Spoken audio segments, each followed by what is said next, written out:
Uncertain path of Ibrahim Traore, Africa's next dictator or a I nation. call them out, but Captain and Burkina Faso. How can men do their part to help smash the patriarchy? We've been living through fourth wave feminism for the last 15 or so years now. It's very fashionable in the current political moment to question the motives, capabilities, and even the essential nature of men as people, but especially black men. At the center of this whole trend is the criticism of male leadership, or patriarchy, as it were. When operating from a position that assumes the toxicity, that's another buzzword, of men, there's a lot of confirmation bias in the arguments we hear. What do I mean by that?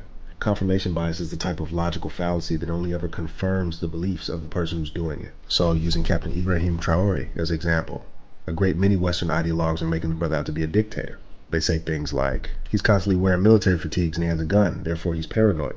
But on the other hand, if people are told that he survived 19 assassination attempts and that's just what we know of, then they may say, well, that's because he's guilty of something. People wouldn't be trying to assassinate him if he wasn't guilty.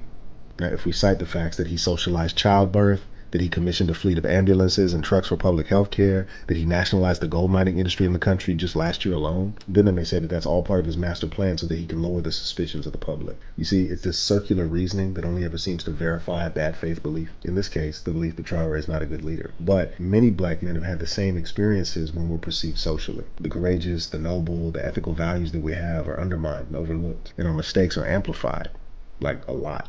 For another example, you hear so much bad about black fathers that you might not know that a 2013 National Health Statistics report qualitatively identified black fathers as the most engaged and involved fathers in the country. And even when that news came out, you had people saying stuff like, oh, the black men themselves said that, so the info is it's self-reported, and we didn't. And it wasn't. Or they'll say stuff like, that study was paid for by men's rights activists and people in the political sphere who want to take rights away from women, especially custodial rights. And it wasn't. The suspicion of our leadership is damn near pathological, and we need to talk about that because the alternative to black male leadership has not been working. Thursday, the 15th of May, Village Connect is holding a public forum discussion for brothers to check in, compare notes, and come up with solutions. We'll see you there.